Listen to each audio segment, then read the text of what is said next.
어떤 할머니가 교회에 등록했습니다. 처음 믿는 할머니인데 등록한 그때부터 열심히 교회 다니시고 나오시는 것입니다. 저녁 예배도 나오시고 새벽 예배도 나오시고 낮에도 오시고 교회 나오면 너무 기쁘다는 것입니다. 그래서 계속 열심히 잘 다니고 계셨는데 어느 날 그 교회가 부흥회가 있었습니다. 부흥회 때도 앞에 앉으셔서 많은 은혜를 받았습니다. 그런데 부흥회를 마치고 난 다음에 그 이후로 교회에 안 나오는 것입니다. 한참이나 안 보여서 목사님이 가셔서 신방을 갔습니다. 왜 요즘 안 나오십니까? 어디 아프십니까? 어디 불편한 데 있는가요? 누가 시험 들게 했습니까? 물으니까 부흥회 때 강사 목사님이 교회에 열심히 나오면은 영감을 2배나 준다고 해서 지금 하나 있는 영감도 지금 죽기만 기다리고 있는데 그 영감 때문에 귀찮은데 내 마음대로 다니지 못하고 걸거치는데 영감을 2배나 준다고 하니까 아이고 나 못 살아요. 나 교회 못 나가요. 나 안 믿을래요. 할렐루야.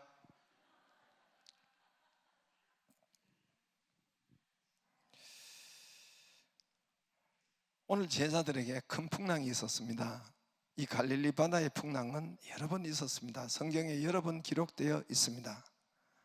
풍랑을, 근데 같은 것은 아닌데 여러 번 제자들이 풍랑을 만납니다. 여러분, 그 풍랑 가운데 제자들이 거기서 한 번이나 빠져 죽었다, 엎어져 가지고 물을 먹었다, 그런 적은 없습니다. 풍랑은 있었지만은 거기에 하나님께서 기적을 주시고 역사가 일어난 그런 것을 볼 수가 있습니다. 오늘 갈릴리 한 바다 가운데서 풍랑이 있었습니다. 25절에 보면은 밤 사경이라 했습니다. 이때가 이스라엘은 1경, 2경, 3경, 4경 요즘처럼 시기가 없었으니까 그때를 1경이라 했습니다. 2경, 3경, 4경으로 밤을 나누었습니다. 1경은 저녁 6시에서 9시까지, 2경은 9시에서 12시까지, 3경은 12시에서 3시까지, 4경은 새벽 3시에서 6시까지, 이때를 4경으로 시기가 없을 때 그렇게 나누었습니다. 그러니까 오늘은 4경에 일어났으니까 새벽 한 3시, 4시경 가장 어두울 때 이 바다 한 복판에 맨 중앙에 킹 제임스 버전이라는 이 성경에 보면은 이 바다 한 가운데 중앙 정 가운데서 일어났다고 했습니다. 가장 캄캄한 시간이요, 아무도 모르는 시간이요, 누구도 올 수 없는 그 장소요, 그 시간입니다. 아무도 볼 수도 없고 알 수도 없고, 여러분 그 장소와 그 시간이 바로 오늘 그 시간입니다. 요즘처럼 해양 경찰대가 있는 것도 아니고 세월호를 구제할 수 있는 왔다 갔다 하는 이런 SOS를 칠 수 있는 그런 무선이 있을 때도 아니요, 핸드폰이 있을 때도 아니니까 여러분 이때는 정말 이런 것을 두고도 쥐도 새도 모르게 어디 갔는지도 모르게 사라지는 그런 환경과 그런 현실과 그런 시간에 처해져 있는 것입니다. 저나 여러분이나 우리 인생 가운데서도 이 광풍과 풍랑, 인생의 광풍과 풍랑은 여러 곳에서 예고 없이 옵니다. 예고 없이 찾아와요. 제가 목회를 하면서 수많은 사람을 봐도 예고하지 않고 옵니다.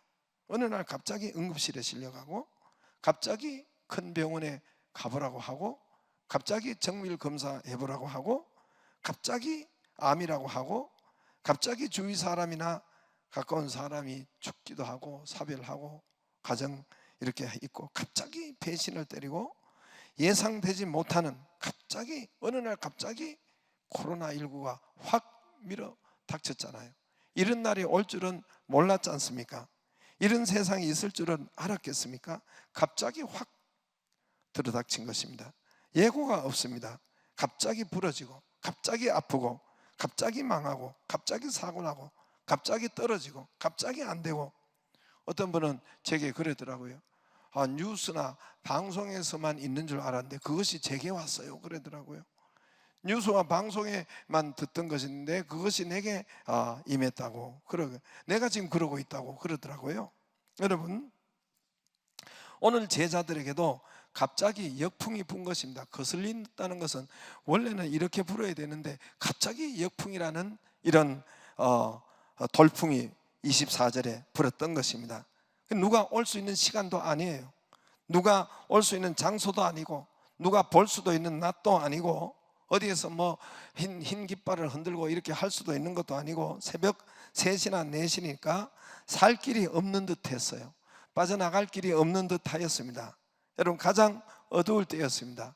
가장 여러분 쥐도 새도 모르게 없어질 그런 때가 이들에게 있었습니다. 이때 주님이 찾아오십니다. 이때 주님이 찾아오셔서 저들을 만나십니다. 예수님이 다 아시고 예수님이 다 보시고 예수님이 건져주시고 저들이 상상할 수 없는, 예측할 수 없었던 방법으로 저들을 살려주시고 해결해 주셨습니다.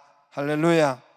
저와 여러분도 인생 풍랑이 때 여러분 작고 크고 이런 풍랑이 있을 때 주님을 만나기를 바랍니다. 해결자가 없는 것이 아니라 여러분 아무것도 안 보이고 아무것도 여러분 될 수가 없는 것 같지만은 오늘 오직 인생 풍랑에서 오직 주님만 만나기를 바랍니다. 좌우지간 주님 만나야 삽니다. 이렇게 만났던 저렇게 만났던 예수님만 만나기를 주의 이름으로 축복합니다. 오늘 예수님께서 뭐 그리 급하시다고, 오늘 예수님께서 급해서 여러분 산에서 기도하시다가, 이때는 제자들과 함께 없었습니다. 산에서 가서 따로 기도하시다가 기도도 못하시고 막 이렇게 달려오신 것 같아요. 예수님이 정신없이 얼마나 급해서 무리를 걸어왔겠어요. 무리를 저벅저벅 걸어왔다니까. 예수님이 기도하시다 말고 물을 밟고 달려서 유령처럼 오셨잖아요. 그러니까 제자들이 깜짝 놀래가지고, 밤에 안 그래도 지금 난리인데 흰 옷을 입은 분이, 머리를 길게 따은 분이, 늘어뜨린 분이 이렇게 저벅저벅 왔으니까 저것들이 유령이다, 귀신이다 이랬다니까요. 여러분, 예수님께서 거기 올 필요가 있나요? 예수님 급하게 뭐가 달려올 필요가 있나요? 예수님이 전에도 그랬습니다. 바람아 잔잔하라. 저 바닷가에 서서 가지고 풍랑아 잔잔하라, 바람아 잔잔하라. 예수님이 올 필요가 있어요? 예수님이 옳은 대로 그물을 던져라. 저 바닷가에 산에서 서서 가지고 제자들에게 깊은 대로 그물을 던져라. 말씀만 하시고 다 아시고 우주를 만드시고 창조하신 하나님이신 예수님이 풍랑 바람아 잔잔하라 산에서 기도하시다가 바다야 잔잔하라 이렇게 하시면 잔잔할 거 아닙니까? 그렇게 하셨는데 죽은 자도 살리고 하시는 예수님께서 왜 그거 못 하시겠어요?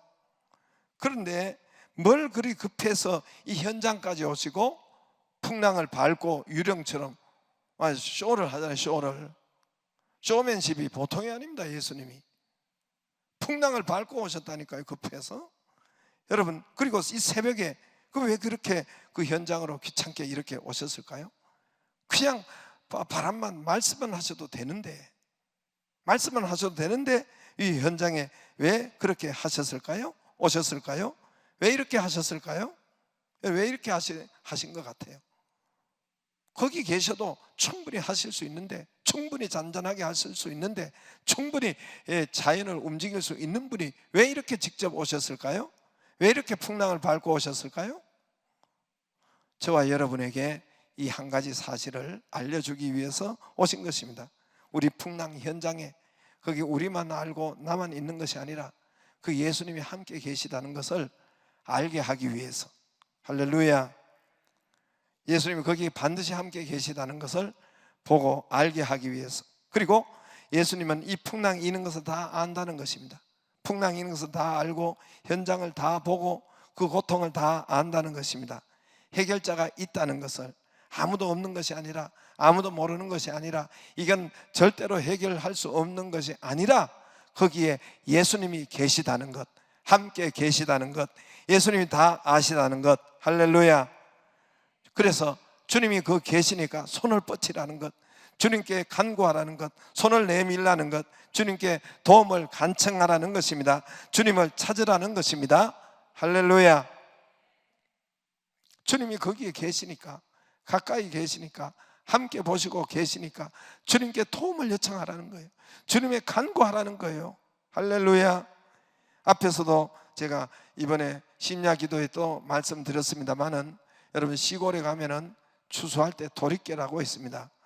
나중에 탈곡하는 기계는 나중에 나왔어요. 그러나 예수님 당시에는 모두가 그때는 도리깨로 합니다. 저도 도리깨를 어마무시하게 잘 합니다. 한번 보여드릴까요? 도리깨가 뭔지. 저거 아시죠? 도리깨 해보셨어요? 저는 어릴 때 저거 잘해요. 많이 했어요. 도리깨. 또 저 변화 콩이나 도리깨로, 도리깨, 저게 사람 손에 든 것이 도리깨인 거 맞죠? 도리깨예요. 도리깨. 저도 학교 파하고 난 다음에 할아버지가 늘 저걸 도리깨를 하면 나도 가서 함께 도와주고, 우리 아버지는 안 보였어요. 맨 처음부터 안 보였어요. 비풍족 똥팔삼 직구땡 하시느라고 어디 안 가고, 할아버지는 손자를 데리고 저걸 가지고 추수를 했는데, 예를 들어서 볕단 같으면 벼를 이렇게 알곡 머리 부분에 이 곡식 부분을 한쪽으로 쭉 이렇게 일렬로 놓죠. 여러분 무슨 말인지 아시죠? 또 쭉정이는 바깥으로 빼고 이렇게 알곡으로 쭉 한 줄로 놓고, 또 요것도 알곡으로 이렇게 쭉 이렇게 하고, 그리고 뭐 콩도 마찬가지고, 그리고 도리깨로 그 쭉정이를 때리는 거 아닙니다. 절대로 쭉정이는 안 때려요. 거기 힘 뺄 필요가 없어요. 어디를 때립니까? 도리깨로 알곡 대가리를 때리는 거예요. 알곡을, 열매 머리를 때리는 거예요. 머리 입장으로 봐서, 알곡 입장으로 봐서는, 와, 이거 주인이 왜 이러시나, 자기를 무자비 한두 번 때리, 계속해서 거기를 때리는 거예요. 거기를. 알곡 입장으로 봐서는, 왜 이러십니까 주인? 왜 나를 때리? 저 북대기를, 쭉정이를 때려야지 왜 나를 때리느냐고 막 이렇게 억울하죠. 그렇게 할 수도 있겠죠. 제가 이렇게 콩을 치다 보니까 깨도 때리면 이렇게 알곡이 나오죠. 콩을 대가리를 때리다 보니까 콩이 되게 아픈가 봐요. 아야 하고 탁탁 뛰어서, 그때야 알곡이 탁 튀어나와요. 그때야 알곡이 탁 나와요. 그리고 알곡이 모아지고, 이 맞아야 콩이, 깨가 맞아야 알곡이 튀어나와요. 옛날에는 모두가 이렇게 했습니다. 그런데 도리깨로 맞을 때, 풍랑이 일 때 깨지냐 으스러지냐, 하나님이 이미 말씀하셨어요. 여러분 성경에 이 말씀이 있더라고요. 이사야 28장에 보면은 저기 소회양 도리깨예요. 떨지 아니하며 대회양은 수레바퀴로 굴리지 아니하고, 소회양은 작대기로 떨고 대양은 막대기로 떠는데 곡식을 부수는가? 이 곡식을 때리는데, 알곡을 때리는데 부서지든가, 풍랑을 만났는데 죽든가, 그게 아니에요. 반대예요. 늘 떨기만 하지 아니하고 그것에 수레바퀴를 굴리고, 그것을 수레바퀴로도 또 이 바퀴에 대 이렇게, 저 다른 나라는 그래서 말굽으로 밝게 할지라도, 또 말굽으로 또 소가 그 말이 밝게 해서 떠는가 봐요. 할지라도 부수지는 아니하니 부서지느냐? 이도 만군의 여호와께로서 난 것이라. 그의 경영은 기묘하며 그의 지혜는 광대하나니, 하나님이 기가 막힌 방법으로 환난을 통해서, 풍랑을 통해서 알곡을 만들더라는 것입니다. 가치 있게 하더라는 것입니다. 할렐루야.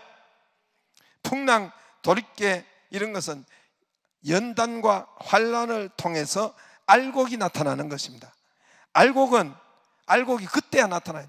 도리깨로 때려야 알곡이 그때야 나타나요. 그때야 모아져요. 여러분, 이 알곡이 돼야만이 주님의, 여러분 주인의 영광이 되죠. 주인의 기쁨이 되죠. 주인의 양식이 되죠. 주인의 돈이 되죠. 곡식이 나와야 주인의 돈이 되고, 주인의 재산이 되고, 주인의 천국 창고에 여러분 이렇게 드리는 것이 되겠지요. 주인을 살리는 양식이 되겠죠. 할렐루야. 알곡이 되어야 그렇게 됩니다. 알곡은 그냥 안 나온다고 했어요. 이것도 하나님의 신비라 그랬어요. 저거는 여러분 도리깨로 타작하는 이야기를 하는 것이 아닙니다. 우리를 향해서 하는 것이에요. 그래서 여러분, 풍랑을 통해서 알곡이 나타나고, 풍랑을 통해서 영광이 나타나고, 풍랑을 통해서 축복이 나타난다는 것입니다. 제자들도 이 풍랑을 통해서, 여러분, 연단과 세상이 다 그 몇 번 성경에서 말씀했죠. 여러분, 다이아몬드도 여러분 여러 번 한란과 연단과 깎아가지고, 여러분 순금도 거기에서 풀무불의 연단을 통해서 여러분 이런 진짜가 나오는 것입니다. 제자들도 이 풍랑을 통해서, 오늘 풍랑을 통해서 33절에 뭐라고 했습니까? 예수께 절하며 이르되 진실로 하나님의 아들이로소이다. 이들의 믿음이 없었어요. 이분이 선지자인지, 이분이 예수님 곁에 있는데 하나님 아들이라고 하나님인지 몰랐어요. 그냥 한 사람인 줄 알았던지, 그냥 위대한 선지자로 알았던지, 예수님이 3년 동안 있어도 하나님인 줄 모른단 말입니다. 그래서 오늘 이 사건과 풍랑을 통해서 절하며, 우리 곁에 계신 분이 하나님이시군요. 절하며 하나님이 성령으로 우리와 믿는 자, 우리와 우리 안에 우리 곁에 계시는 분이 하나님이셨군요. 이때야 풍랑을 통해서 알고 깨닫더라는 것입니다. 할렐루야. 풍랑을 통해서 믿음이 강건하게 세워지고, 풍랑은 또 우리가 인생을 살아가다가 풍랑이 한두 번 오겠습니까? 이 풍랑을 통해서 이 풍랑을 하나님이 밟으라고 있는 거구나. 아까도 이야기했지만 이 풍랑이 깨지라고 있더냐, 바스라지라고 있더냐, 하나님의 신비라는 거예요. 이 풍랑을 통해서 풍랑은 밟으라고 있는 것을 알게 됩니다. 예수님이 그래서 쇼를 하신 거예요. 쇼를 하신 거예요. 풍랑을 밟고 유령처럼 저벅저벅 온 것은, 이 풍랑이 너희 앞에 있느냐, 밟으라. 베드로도 여러분 풍랑을 밟았습니다. 풍랑을 밟고 저벅저벅 밟고 여러분 걸었습니다. 풍랑은 밟으라고 온 것이구나. 풍랑 속에 들어가서 숨고 종노릇하고 무서워하고 떨고 이리저리 피하고, 그런 풍랑이, 내 앞에 있는 풍랑이 지금 풍랑이 아니라, 풍랑은 밟고 기적을 보고 축복을 보고, 할렐루야.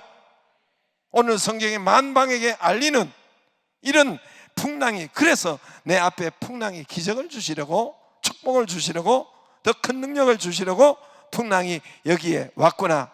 아까 이야기했지만 풍랑으로, 제가 처음에도 이야기했지만 이 바다에서 풍랑이 몇 번이나 왔어요. 제자들이 몇 번이나 여러분 갈릴리 바다에서 풍랑을 받았습니다. 아까 여러분 풍랑이 일 때, 여러분 도리깨로 때릴 때 풍랑이 이는 거잖아요. 여러분 알곡이 대가리를 맞을 때 얼마나 풍랑과 이는 것입니까? 그게 깨지더냐, 그게 바스러지더냐, 하나님의 신비라는 거예요.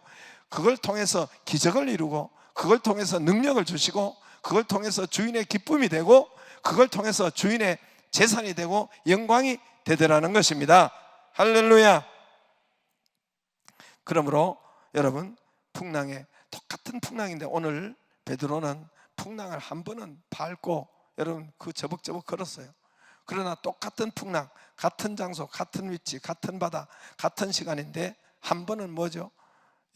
급전직하를 해서 아이고 살려주세요. 오늘 거기 뭐 어프어프하고 물 먹고 죽네 사네. 여러분 이 풍랑을 가지고 우리 믿는 자도 풍랑을 밟고 일어서는 사람이 있는 반면에 풍랑에 물 먹고 어프어프하고 살려달라고. 오늘 베드로도 그랬단 말입니다. 주여 살려. 30절에 바람을 보고 무서워 빠져가는지라 소리질러 이르되 주여 나를 구원하소서. 뭐 물 먹고 난리예요. 죽겠다고. 같은 바다에, 같은 시간에, 같은 풍랑에 여러분 걸을 수도 있고 밟을 수도 있는 그 경험을 할 수도 있고, 또 어떻게 했습니까? 그 풍랑에 물을 먹고 난리를 살려달라고 하잖아요. 여러분 이것이 무엇이 결정했습니까? 예수님이 결정했어요? 저 상대방이 결정했어요? 자기 안에 속의 생각이 결정했단 말입니다. 자기 안에 속에 여러분 마음이 결정했단 말입니다. 마음과 생각과 바라보는 것이 뭐였습니까? 풍랑과 현실을 보고 현실이 이러네, 현실이 이러네, 나 죽겠네, 이렇게 겁이 나고, 그러니까 두려움이 확 몰려오니까, 이 두려움이 오니까 그대로 어떻게 했습니까? 여러분 죽을 지경이 되었단 말입니다. 그러나 이 베드로가 예수님 앞에 계신 예수님, 오라, 풍랑 위에 계시는 그 능력에 예수님을 바라보고 그 가운데 생각과 말씀을 채우고, 자기 생각에 채우고, 오라, 예수님 말씀, 오라, 오라, 예수님 말씀을 채우면 돼요. 오라 하는데 여러분 풍랑이 빠지겠어요? 또 오늘 거기에 보면은 오늘 22절에 보세요. 한번 22절에 보세요. 22절에 보면은 예수께서 즉시 제자들을 재촉하사 자기가 무리를 보내는 동안에 배를 타고 앞서 건너편으로 가게 하시고, 저를 보세요. 이 바다는 둥그래 가지고 여기서 저 건너편으로 배를 타고 건너편으로 가라 그랬어요. 예수님의 말씀이 먼저 건너편으로 가라 했어요. 가다 빠져 죽으라고 예수님 그랬겠어요? 예수님 말씀을 잘 봐야 돼요. 말씀을. 예수님 여러분 가다가 중앙에서 이 풍랑이 일었는데 예수님 저 건너편으로 가자 그랬어요. 말씀이. 너희는 배를 가지고 저 건너편으로 가라. 그럼 건너편으로 갈 거 아니에요. 그렇죠? 근데 중간에 풍랑이 일었어요. 여기서 죽겠어요? 죽을까요? 예수님이 가자 하면 가는 거예요. 말씀이 그렇다 하면 말씀이 가는 거예요. 그러나 말씀을 보지 않고, 주님을 보지 않고 현실을 자꾸만 채우고, 현실을 내 앞에 풍랑, 바로 앞에 풍랑을 채우니까 그거는 풍랑 속에 빠져들어가는 것입니다. 여러분, 저와 여러분이 하나님의 말씀으로 채우기를 바라고, 주님을 내 눈에, 생각을, 여러분 하나님 말씀을 채우기를 바랍니다. 우리 생각과 마음 속에 현실로 자꾸 채우고, 아이고 무서워라, 아이고 죽겠구나, 아이고 이제 안 되겠구나, 저나 여러분이나 여러분 좋게 생각하기를 바랍니다. 여러분 우리 성도들을 이렇게 보면은 나쁘게 생각하려고 그래요. 조금만 문제가 있으면 자꾸만 더 나쁘게, 어렵게, 힘들게 생각하려고 하는 경향이 있더라고 보니까. 그 자기도 모르고. 그러나 이제는 여러분 그렇게 하지 말고, 나를 정말 내가 당장 죽을 것 같으면 나쁘게 생각할 수도 그때 가서 나쁘게 생각하고, 나를 죽이기 전까지는, 칼로 막 갑자기 오기 전까지는 좋게 생각하세요. 좀 나쁜 거라도, 상대방이 나쁜 걸로 하더라도 뭐 그저 시험 들라고 하고, 그저 삐졌다고 하고, 그저 삐딱하게 보고 부정적이 보게 하고. 여러분 하나님이 제게 말씀하셨어요. 제가 요즘 계속해서 하나님 손을 얹은 나으리라 했지 않습니까? 왜 약속대로 안 하십니까? 제가 그렇게 막 하나님 앞에 하니까 왜 우리 고쳐주시고 성도들 치료하시고, 왜 성경 기도하면 주의 이름으로 해결하신다 했었는데 왜 그렇습니까? 그러면서 기도에 이번 주일에도 제가 이제 그런 이야기를 했지만, 누가복음 18장 1절에 기도에 대해서 주님께서 가르쳐 주셨습니다. 기도에 가르쳐 주셨어요. 기도는 재판관과 과부가 이렇게 기도하지 않느냐, 그래서 밤낮 찾아가는 것이 기도다. 이걸 하기 전에 1절에, 여러분 1절에 뭐라고 했습니까? 기도할 때 저기 누가복음 18장 1절에 너희는 기도할 때 낭망하지 말라 그랬어요. 이 생각을 바로 잡으라는 거예요. 부정적으로 돌아가지 말라는 거예요. 여러분 기도했는데 응답이 없는 것은 이 생각이 지금 잘못된 거예요. 생각이 나쁘게 돌아가고 생각이 부정적이고 말이 잘못된 거예요. 자, 예를 들어서 제게 와서 기도를 받고 안수를 했어요. 치료했어요. 자, 어떻게 해야 돼요? 여러분 고치는 그 말씀대로 치료되는 방법이 있는데, 이제까지 여러분 안 고쳐진 사람이 많잖아요. 어떻게 고치느냐? 여러분 성경에 마가복음 16장 17절 이하에 분명히 병든 자에게 손을